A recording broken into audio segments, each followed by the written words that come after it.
Assalamualaikum warahmatullahi wabarakatuh. Alhamdulillah, alhamdulillahi wa kafa, wassalatu wassalamu ala nabiyil mustafa wa ala alihi wa ashabihi ahlas sidqi wal wafa. Qala Allah Ta'ala fi kitabihil karim, a'udzu billahi minasyaitonir rajim, walladzina jahadu fina lanahdiyannahum subulana wa innallaha lama'al muhsinin. Shadaqallahul azim. Amma ba'd. Hadirin wal hadirat jamaah salat maghrib yang dimuliakan Allah Subhanahu wa Ta'ala. Pertama dan yang paling utama, marilah kita tiada henti-hentinya untuk senantiasa meningkatkan iman dan takwa kita, meningkatkan rasa syukur kita kehadirat Allah Subhanahu wa Ta'ala atas beribu-ribu nikmat, hidayah, taufik serta inayahnya, sehingga kita semua masih diberikan kemudahan, diberikan keringanan langkah kaki, kelapangan jiwa untuk hadir dalam taman-taman syurganya Allah Subhanahu wa Ta'ala. Semoga hal ini menjadi sebab kita, menjadi saksi bagi kita untuk mendapatkan syurganya Allah kelak. Allahumma amin. Selanjutnya salawat beriring salam semoga senantiasa tercurah limpahkan kepada uswah hasanah kita, suri tauladan kita, baginda Nabi Muhammad sallallahu alaihi wasallam, yang syafaatnya senantiasa kita nantikan di yaumil qiyamah kelak. Hadirin wal hadirat rahimakumullah, pada malam hari ini kita sama-sama akan membahas sebuah tema, yaitu ibadah di zaman fitnah. Kita semua pasti telah mengetahui bahwa Allah Subhanahu wa Ta'ala menciptakan semua bangsa jin dan manusia tiada lain untuk menyembah, agar mereka menyembah Allah Subhanahu wa Ta'ala.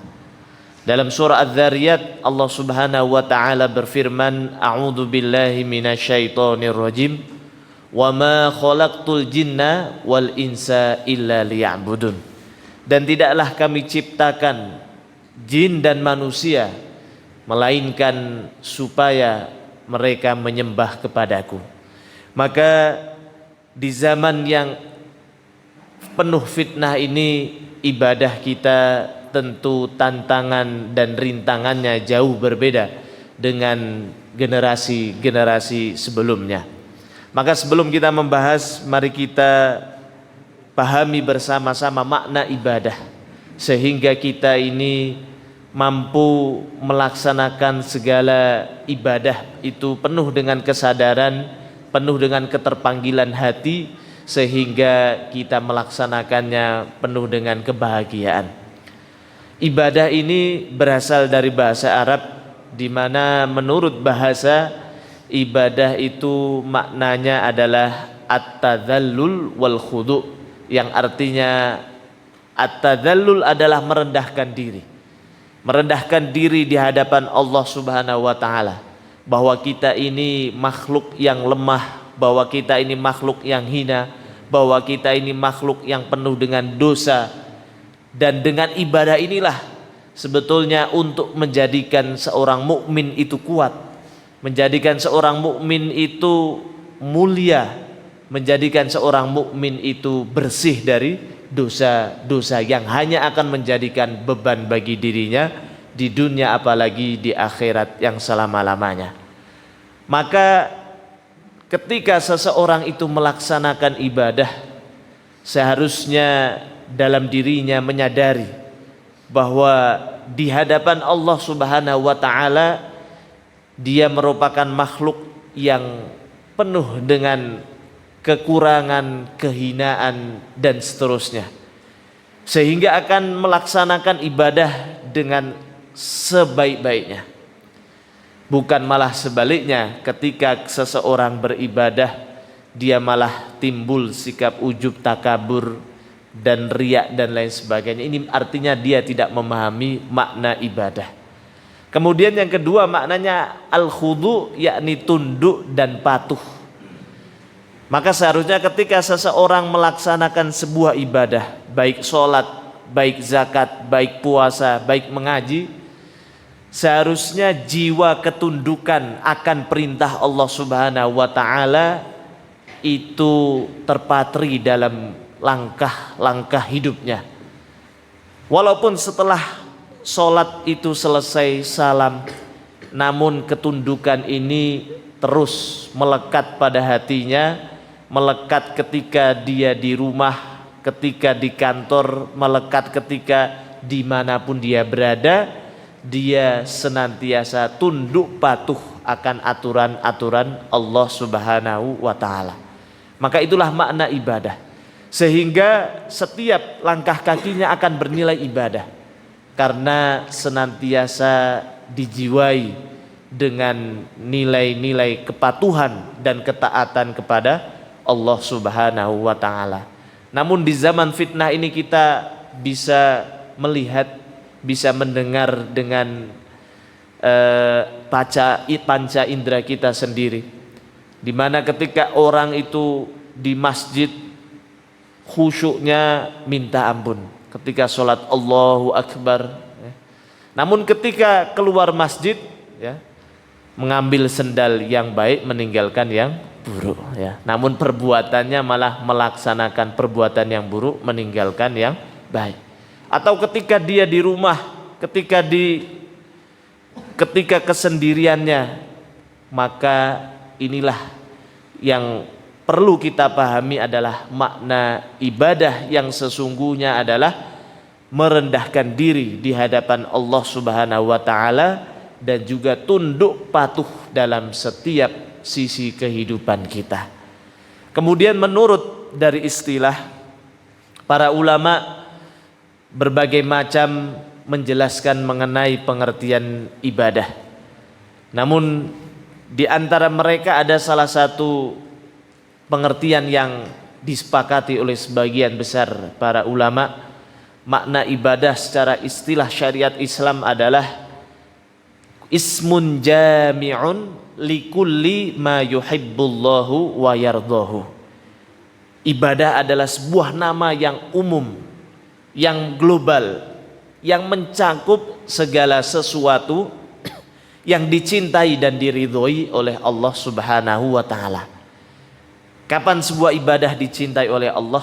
Ketika ibadah tadi dilandasi niat yang ikhlas karena Allah Subhanahu wa ta'ala, murni mengharapkan pahala balasan hanya dari Allah Subhanahu wa ta'ala, maka ibadah inilah yang akan dicintai.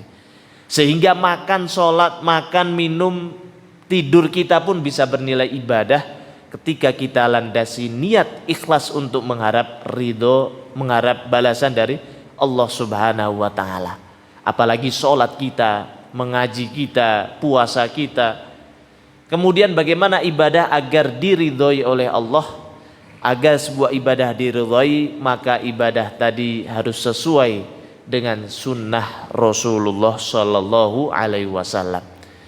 Jadi ibadah adalah kata yang global yang mencakup segala sesuatu yang dicintai dan diridhoi oleh Allah Subhanahu wa ta'ala minal aqwal wal af'ali adz-dzahirah wal batinah, baik berupa perkataan, baik berupa perbuatan yang terlihat ataupun yang tersembunyi atau tidak terlihat oleh mata kepala seseorang. Bapak Ibu hadirin wal hadirat rahimakumullah, itu makna ibadah. Kemudian zaman adalah sebuah masa, sebuah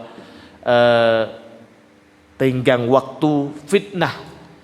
Fitnah ini bila diartikan secara bahasa, makna fitnah adalah al-ibtila wal ikhtibar, yang artinya makna fitnah adalah ujian dan cobaan. Itu makna fitnah.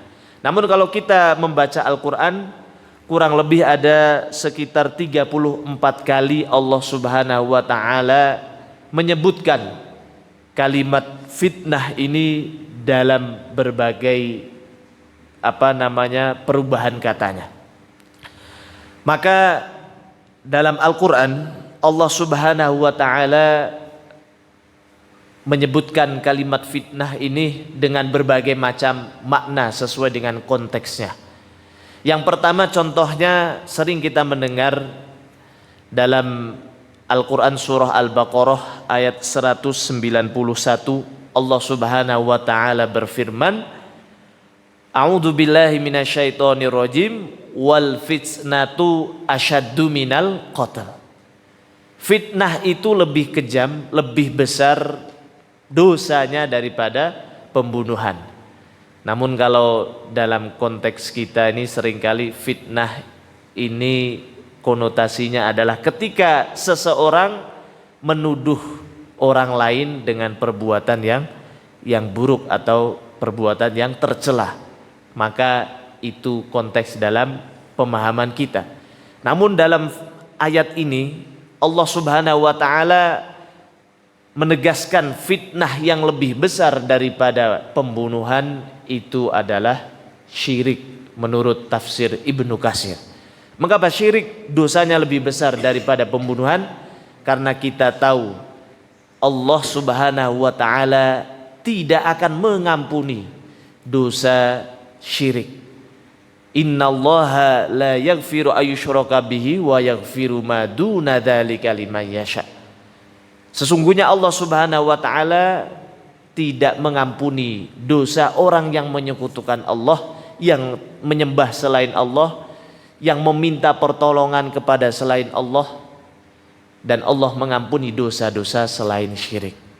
Maka zaman fitnah ini menyekutukan Allah bukan hanya dengan berhala, bukan hanya dengan menyembah matahari, namun ketika seseorang itu patuh taat kepada seseorang atau kepada suatu perintah yang mana perintah ini melanggar, bertentangan dengan perintah Allah Subhanahu wa ta'ala.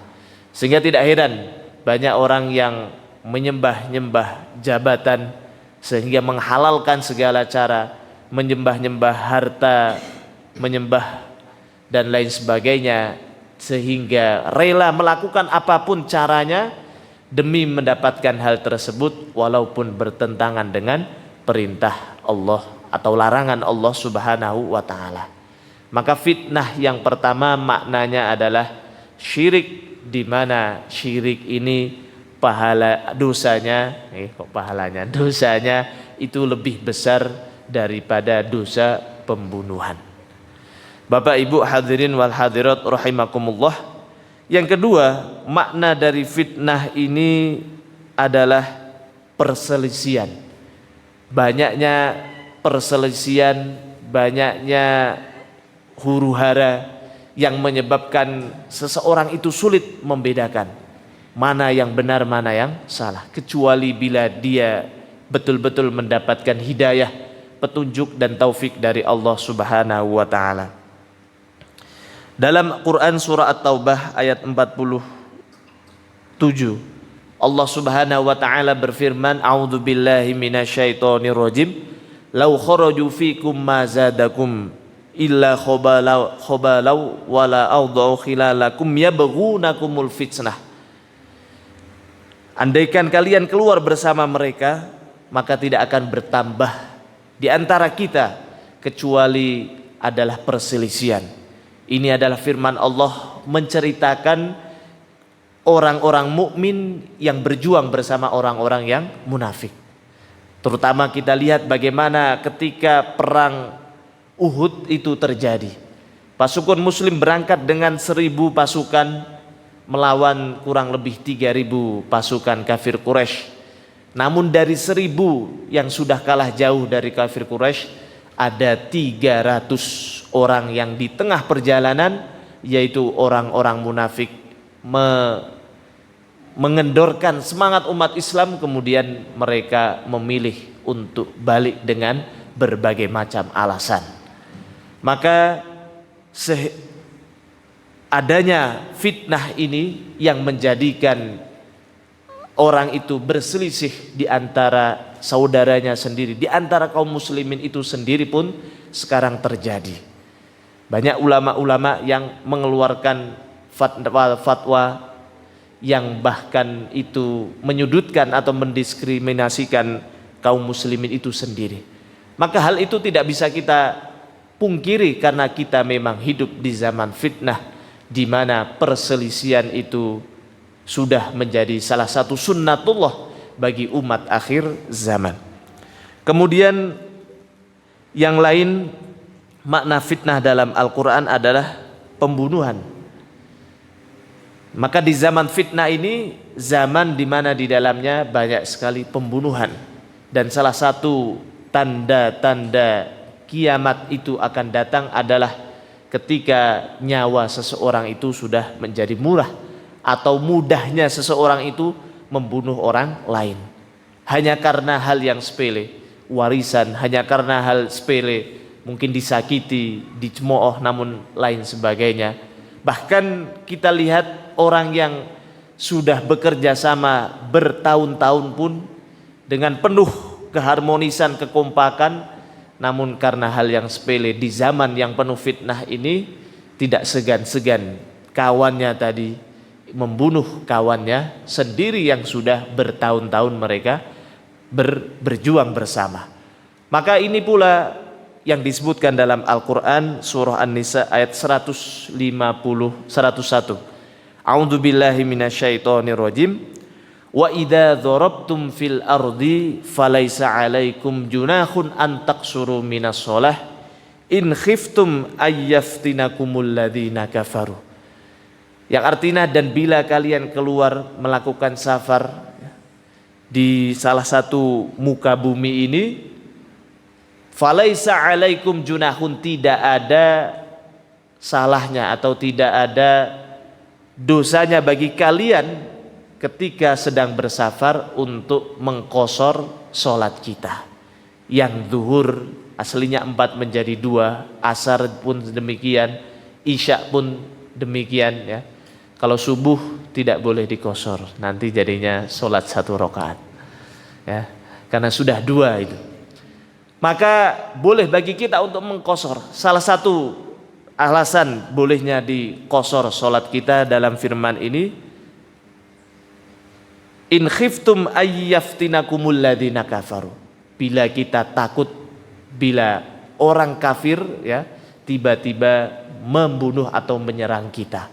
Maka hal ini terjadi ketika zaman Rasulullah SAW, ketika berperang, pergi melakukan safar untuk berperang, maka mereka mengqosor sholatnya untuk berjaga-jaga ketika pasukan kafir itu menyerang dengan tiba-tiba. Namun sekali lagi, al-ibrah bi umumil lafzi, bahwa hukum dari suatu perkara itu diambil keumumannya. Artinya walaupun kita tidak sedang berperang pun tetap boleh untuk mengqosor ketika sedang bersafar. Maka makna fitan di sini adalah pembunuhan, dan masih banyak lagi, termasuk fitnah ini adalah maknanya huru-hara, kemudian perpecahan dan seterusnya.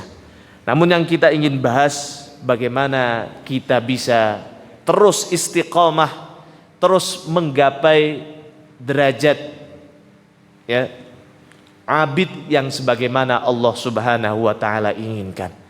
Maka ketika kita memaknai makna ibadah tadi dengan baik, yaitu ibadah adalah sebuah kerendahan hati, kerendahan diri di hadapan Allah, dan juga ketundukan atas segala perintah dan larangan Allah, dan pula segala ibadah itu mencakup segala sesuatu yang dicintai dan diridhoi oleh Allah Subhanahu wa taala.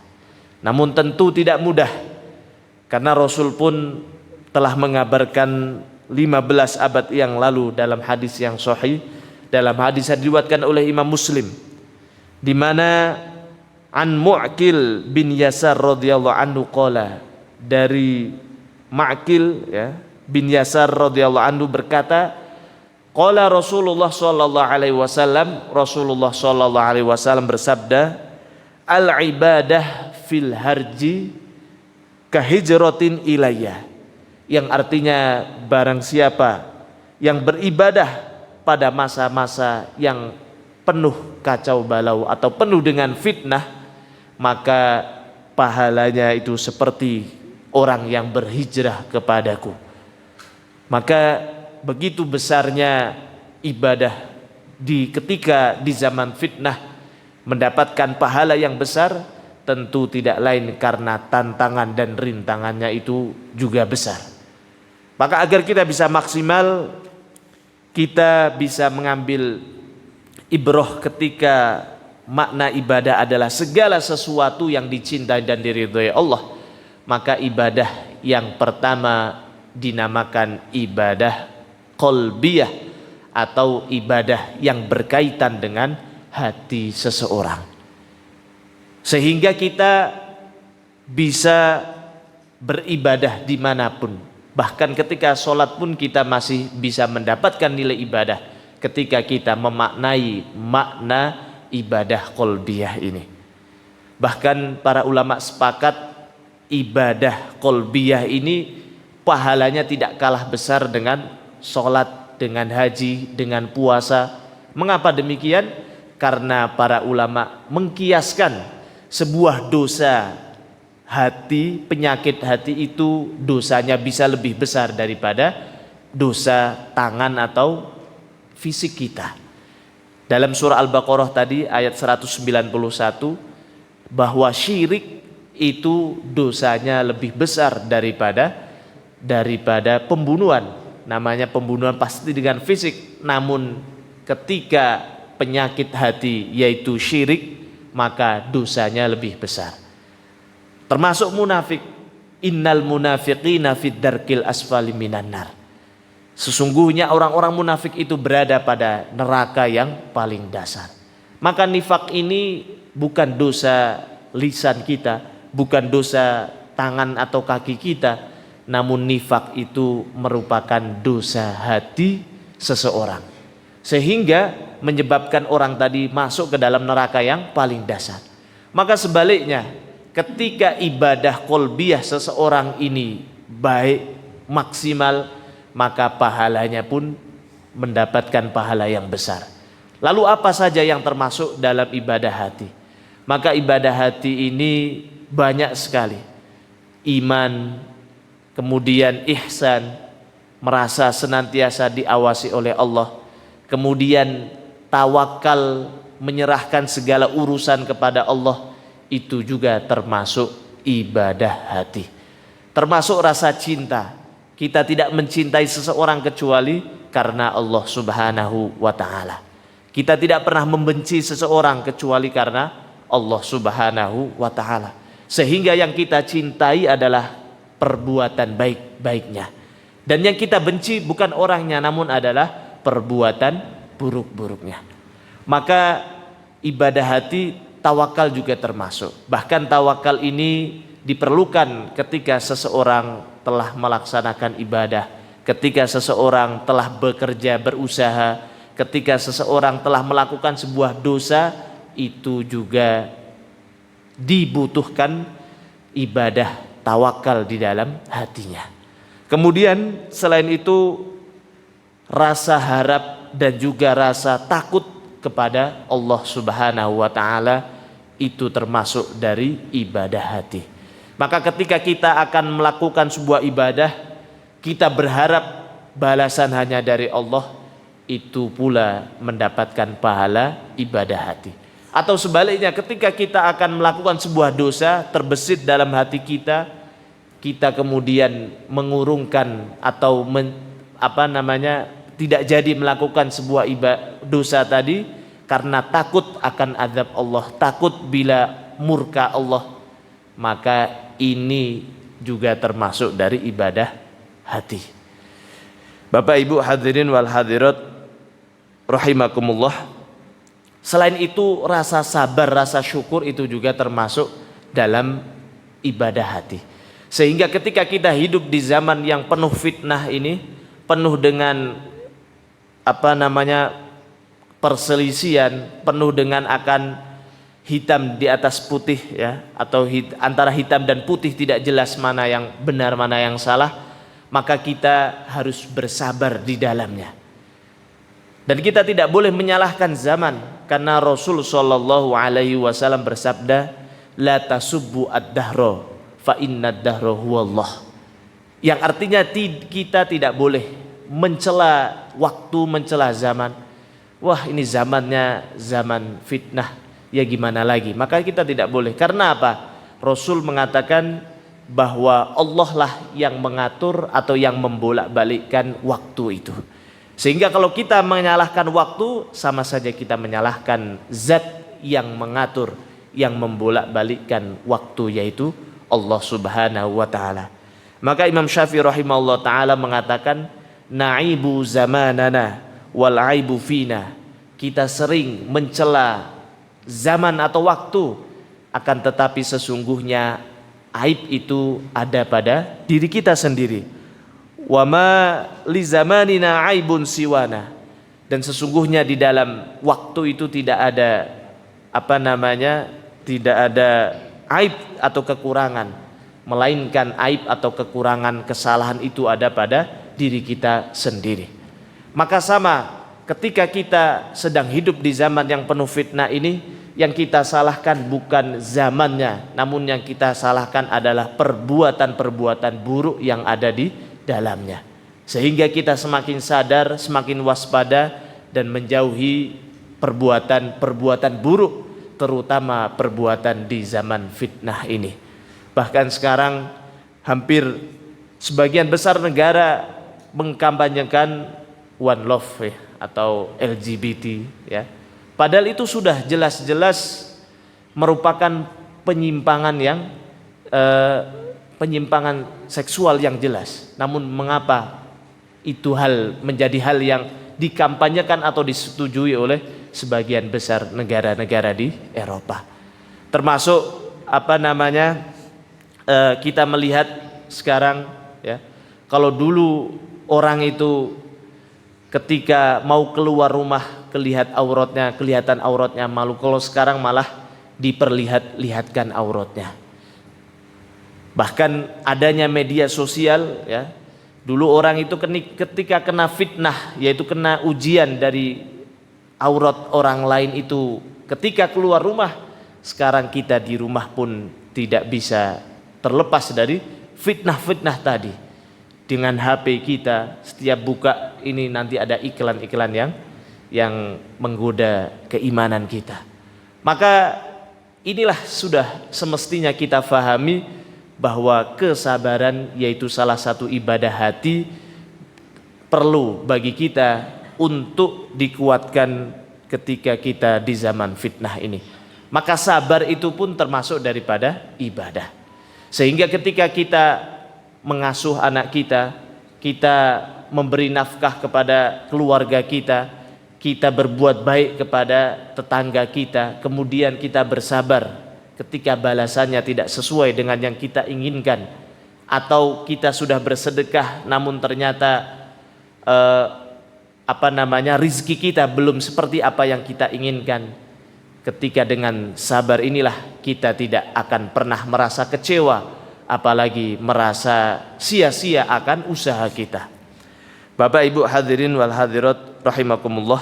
Kemudian yang kedua, selain ibadah hati adalah ibadah lisan, di mana ibadah lisan ini mencakup segala ibadah yang berkaitan dengan lisan kita, seperti membaca Al-Quran, seperti zikir, kemudian takbir, tahmid, tahlil, kemudian yang lainnya doa, berkata yang baik atau amar ma'ruf nahi mungkar, itu juga termasuk dari ibadah. Sehingga kita tidak ada bosan-bosannya untuk saling mengingatkan saudara kita. Bahkan dengan adanya media sosial, kita bisa saja mengingatkan tanpa harus berbicara dengan lisan, namun berbicara cukup dengan tulisan. Walaupun orang mungkin tidak menyambut atau orang tidak menghiraukan, itu bukan urusan kita, namun itu adalah urusan Allah Subhanahu wa taala. Namun insya Allah setiap orang-orang yang berjuang berjalan di jalan Allah, maka pertolongan Allah itu pasti akan datang. Bapak Ibu hadirin wal hadirat rahimakumullah, bahkan Rasul sallallahu alaihi wasallam mengajarkan kita sebuah doa agar terhindar dari fitnah, terutama fitnah akhir zaman, fitnah datangnya Dajjal. Di mana Rasulullah sallallahu alaihi wasallam berdoa dalam hadis yang diriwayatkan oleh Imam Bukhari, karena Rasulullah sallallahu alaihi wasallam yad'u, bahwa Rasulullah sallallahu alaihi wasallam berdoa, Allahumma inni a'udzubika min adzabil qabri. Ya Allah, aku berlindung kepadamu dari ujian, cobaan, ataupun fitnah juga bisa berarti siksa. Berarti aku berlindung dari siksa kubur. Wa min adzabin nar, dan aku berlindung dari siksa azab neraka. Wa min fitnatil mahyaya wa mamati, dari fitnah hidup maupun ketika telah mati. Wa min fitnatil masihid dajjal, dan fitnahnya Dajjal. Dan inilah fitnah yang paling besar, di mana Rasulullah sallallahu alaihi wasallam suatu ketika beliau menceritakan kisah tentang Dajjal dengan suara yang kadang pelan, kadang itu suaranya dikeraskan, ditinggikan. Maka seakan-akan para sahabat menganggap bahwa Rasulullah sallallahu alaihi wasallam ini tahu bahwa Dajjal ini sedang ada di kebun di dekat mereka. Maka kemudian Rasulullah sallallahu alaihi wasallam bersabda, ghairud dajjal akhwafuni alaikum, sesungguhnya yang aku lebih takutkan Dajjal adalah ketika Dajjal itu muncul ketika Rasul sallallahu alaihi wasallam telah tiada. Karena Rasul sallallahu alaihi wasallam bersabda, ketika Dajjal muncul dan Rasulullah ada di antara kita, di antara kaum muslimin, maka cukup Rasul sallallahu alaihi wasallam yang mengalahkan Dajjal tadi. Namun yang paling Rasulullah sallallahu alaihi wasallam takutkan ketika fitnah Dajjal ini tiba, namun ternyata Rasulullah sallallahu alaihi wasallam sudah tiada. Maka Rasulullah sallallahu alaihi wasallam berpesan, famruun hajijun nafsi, maka setiap orang ketika itu bertanggung jawab atau berusaha atas dirinya sendiri untuk melawan Dajjal. Wallahu khalifati ala kulli muslim, dan Allah lah yang aku jadikan sebagai pelindung bagi setiap muslim. Kemudian Rasulullah sallallahu alaihi wasallam mengisahkan tentang Dajjal itu seorang yang berambut keriting, kemudian matanya satu itu menonjol keluar. Kemudian juga disebutkan di mana tempat keluarnya, antara Syam dan juga antara Irak dan seterusnya. Dan yang paling penting adalah Rasulullah sallallahu alaihi wasallam bersabda, fa'atha yaminan wa'atha shimalan ya ibadallah fathbutuh, bahwa Dajjal kelak akan menemui setiap orang, ya, dimanapun dia berada, dan Dajjal ini akan berada di muka bumi ini selama 40 hari. Dan satu hari yang pertama sama seperti 40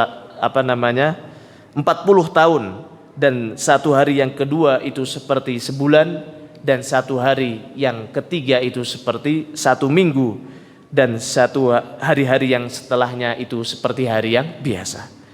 Maka para sahabat bertanya, ya Rasulullah, bagaimana dengan yang satu hari itu seperti 40 tahun? Apakah kita itu cukup sholat seperti satu hari, atau kita sholat seperti 40 tahun? Maka Rasulullah sallallahu alaihi wasallam menjawab, maka sholatlah sebagaimana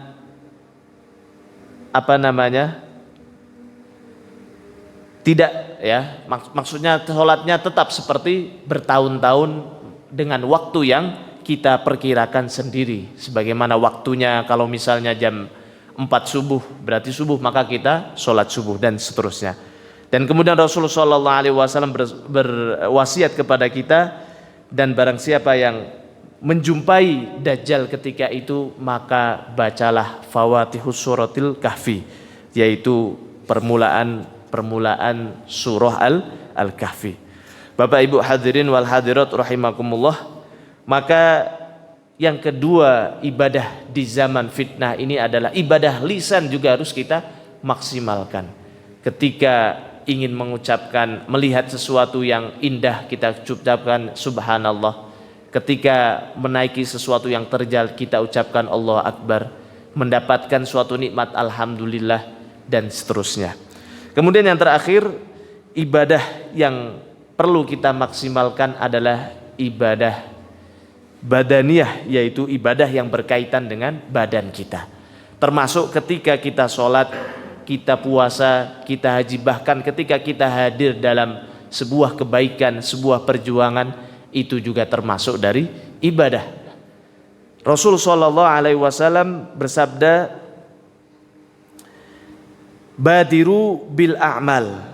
Bersegeralah untuk melakukan sebuah amal.